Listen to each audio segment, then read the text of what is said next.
In what is definitely a sign of the times, a prominent news commentator got tricked by an AI video, and it wasn't even a good one. And Alexandria Ocasio-Cortez, the person who was deepfaked in the video that faked him out, put him on blast, and I have the blow-by-blow breakdown for you next. Full disclosure, I am an AI enthusiast, and I can't wait for the breakthroughs to come in medicine, manufacturing, communication, and more. But I'm also a realist about the black hole of fakery that we're descending into. And what just happened is just the beginning of the confusing chaos to come via deepfakes and other nefarious AI activities. This one came to my attention via a post by journalist Yashar Ali, who wrote, Chris Cuomo has posted a blatantly fake video of AOC. It is so fake that it's clearly labeled as parody AI at the top. So what did Cuomo post to draw a WTF from AOC? Have a look, and on the other side, I'll have the confrontation that resulted.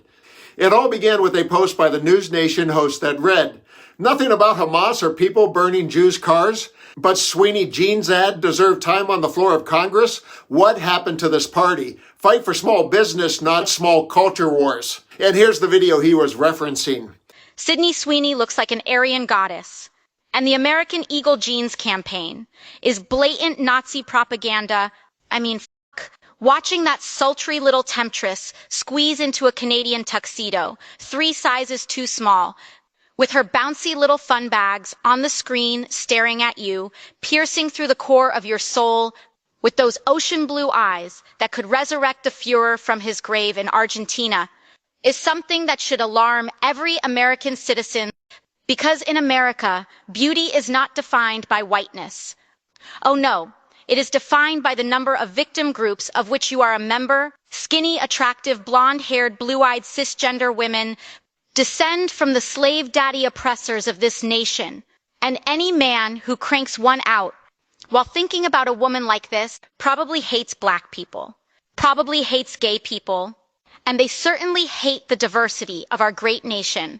So I say, instead of simping for the Sydneys, we should be celebrating the Shaniquas. Instead of worshiping the hot, straight blonde, what about the obese alphabet, people with blue hair? They need love too. And to all the haters who say companies that go woke, go broke, I'd rather be poor than a f***ing Nazi. So what was AOC's response to that nonsense that everyone except Cuomo saw as AI parody? She fired back with, this is a deep fake, dude. Please use your critical thinking skills. At this point, you're just reposting Facebook memes and calling it journalism. So at this point, you would think Cuomo would sheepishly admit that he was a dummy for getting fooled. Think again. He doubled down with, you are correct. That was a deep fake, but it really does sound like you. Thank you for correcting. But now to the central claim. Show me you calling on Hamas to surrender or addressing the bombing of a car in St. Louis belonging to an IDF American soldier. Dude.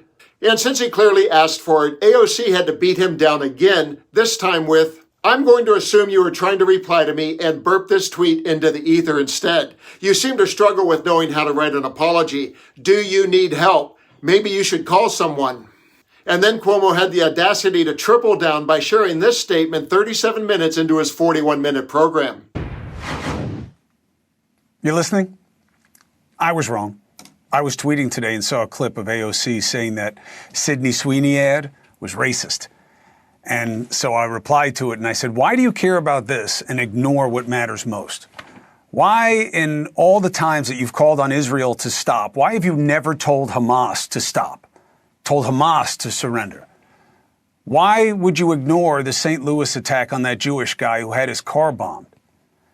AOC tweeted back and said, dude, that's a deep fake, that Sydney Sweeney ad. You suck, in so many words.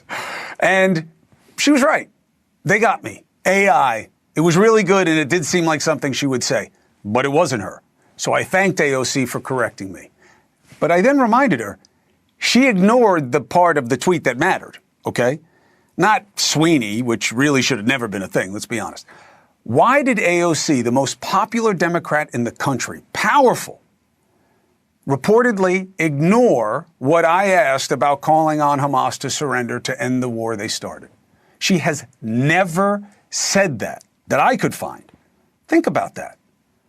She also ignored my question about saying nothing about the American IDF soldier who returned home only to have his car firebombed in America by anti-Semites. Why? Why wouldn't you say anything about that?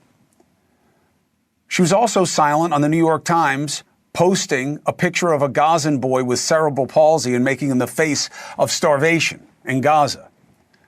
AOC matters. I'm not picking on her. She's powerful.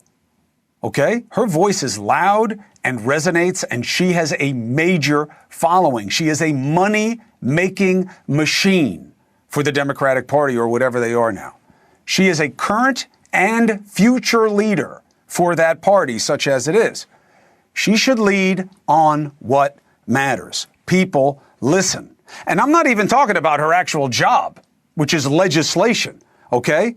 My criticism of her being more about talk than walk is objective, okay? Her record of legislative achievement is almost none. It's as sparse as her criticism for the people who massacred Jews on October 7th. Yeah, she said it was wrong. Not all the time, not as much as she says anything else. She seems to do the minimum, just like she does legislatively. In the last Congress, AOC introduced, guess how many bills? Right? The big shot. One. Okay? One that got to a floor vote. Passed in the House. Didn't get enacted into law. Find a big achievement in her several terms. You won't. Green New Deal was like the most ambitious thing she did, and it was dead on arrival. So if you're going to be more walk than talk, great. If you're going to be more talk than walk, you got to talk the right talk and speak not only to what helps you raise money and to raise people in a populist way on the left, but raises the spirits of the people in this country who want leaders who know right from wrong. We'll be right back. Honestly, I've enjoyed Chris Cuomo over the years, but this year he seems to be bending over backwards and at times bending a knee for Donald Trump. And I don't even recognize that guy who, instead of taking his lumps after screwing up, simply vectored and took another line of attack. Everyone in the media, including the alternative media, are going to have moments when we're tricked by AI. And we have a responsibility to pay closer attention now that we know it's creeping into every social media feed every day. And most important, when our discernment fails us, we have to unconditionally own it with humble intellectual honesty. I'm Dan. Thanks for watching. Please leave your thoughts with a comment below, and let's continue to occupy democracy together. I hate Occupy Democrats.